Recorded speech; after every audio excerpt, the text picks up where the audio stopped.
They've got a 1st and goal to go at the 7. Let's go. Return the play. Winston now. And this is going to be intercepted. Picked up by Keanu Neal. If you combine last week and this week, he's got a hat trick going because he had 2 interceptions a week ago. He's seeing the ball so well and understanding where receivers are and positioning. I mean, just watching him work with such great technique and paying it off by actually catching the ball when he has a chance, he's helping his team in a huge way. Ryan will bring the Falcons up now 1st and 10 at the 20.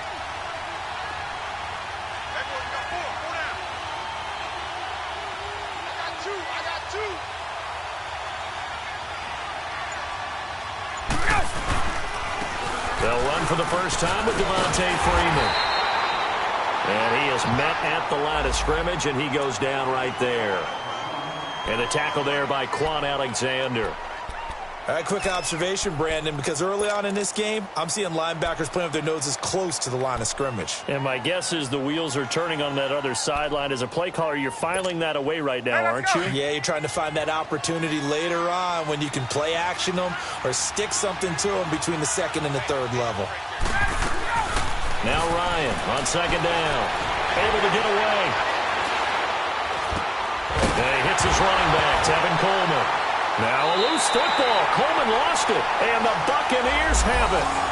The psychology of the game never ceases to amaze me because you would think there would never be a fumble from what we hear from coaches all the time, right? And how much they practice not fumbling. Practice it, preach it, talk about it all the time. You would think no one would ever turn it over. Yet they are humans out there running around, and we just saw another one. Opportunistic by the defense.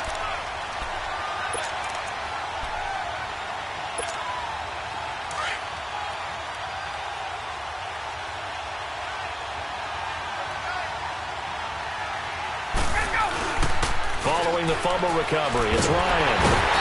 And he can't find a receiver, and he's brought down. And an early sack there for Tampa Bay. Charles, that is a welcome sight. A sight for sore eyes, you might say, right? Just 22 sacks on the season in 2017. And what they're hoping that some of their one-on-one guys can get home this year instead of having to scheme to try and get sacks. And those 22 sacks last in the league a year ago. On 2nd down, Freeman. It'll be a pickup of 10 yards. And they're going to face a 3rd down. Well, it looks like they caught him off guard on 2nd and very long by running the football. All right, we always talk about tendency breakers and counters and doing things opposite the grain, and that worked very well for them. Picked up really nice yardage, but they still have a lot of work to do on 3rd down. On 3rd down, Ryan. And down he goes, a Buccaneer sack. Jason Pierre-Paul in there to drop him for a loss of 10. And it'll be 4th and long. On 4th down, here's Matt Bosher on to punt. Back deep for the Bucs, Deshaun Jackson. And the win last week punted 4 times as this one's away. And taking a gander at the NFL scoreboard in Minneapolis. Early on, it's the Vikings in the driver's seat. Remember to keep an eye on the ticker, of course, at the bottom of your screen for updates on that game and others around the NFL.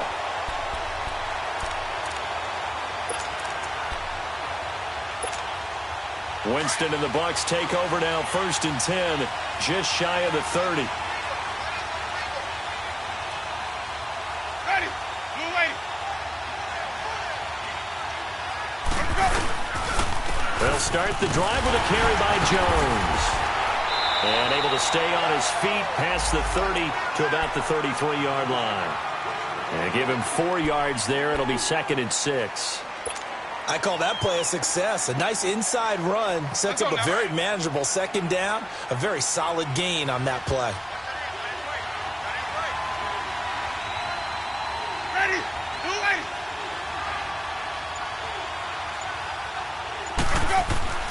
Now a 2nd down throw for Winston. And the pressure gets there, and Winston goes down. They said there was a lot of discussion in their defensive team meeting room after last week's performance. They had 7 sacks. Something in the water. There's one in the first quarter. A lot of discussion, a lot of excitement because now everyone wants to get involved with this. Who's going to continue that process? Who's going to get to the quarterback this week? But they have to be careful. When you have that much pressure, they want to use it against you. Draws, screens, those types of plays. We'll see if they do that. They'll have a first down past the 40. And finally down at the 41-yard line. First catch there for Evans. Good enough for a first down. Let's go.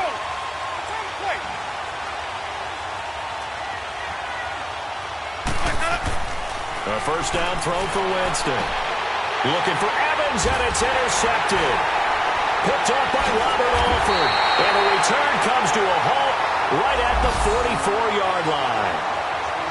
So that's back-to-back drives where they've thrown an interception. Ordinarily, we look at the offense and say, what's going on with your scheme? Maybe we should look at the defense and just give them a whole lot of credit. They've got them frustrated right now. Good starting field position for them as they come up 1st and 10. The drive will start with a carry by Devontae Freeman. And he'll only get a yard, maybe 2, up to the 46. They tried a quick hitter inside, but that one was swallowed up because what they're hoping, those big defensive linemen will take the bait and move laterally and open up a crease that they can run through. Didn't happen on that play.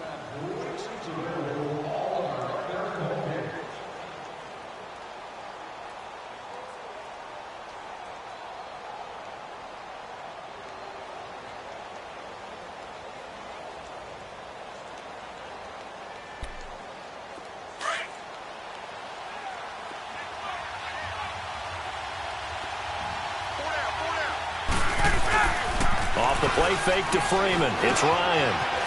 And it's hauled in by Austin Hooper. It's a big play there for Atlanta. 42 yards. As we continue to advance in the NFL, as people continue to scout players, they really don't care as much about body types as they care about those guys who can make people miss, run through tackles, and gain all that additional run after catch. Anybody who has that ability, they want them on their team. A first chance in the red zone for the Falcons now. It's 1st and 10 from the 12. Ryan throwing over the middle, but it's incomplete. Eric Reed, the former LSU Tiger, making the play on the defensive side. It's always a battle. Who's going to win on first down, the offense or the defense? Let's face it, if you've got the ball, 4 yards or more on first down is what you're aiming for. They tried to throw for it there. Nice effort to knock that one away and bring up 2nd down. After the incomplete pass, here now is 2nd and 10. To throw again, Ryan. And that is caught. Touchdown, Falcons. Calvin Ridley with his first career NFL touchdown. And the Falcons are in for 6. So that's the rookie's first trip to the end zone, and I think it's safe to say one he'll always remember. Oh, without a doubt. That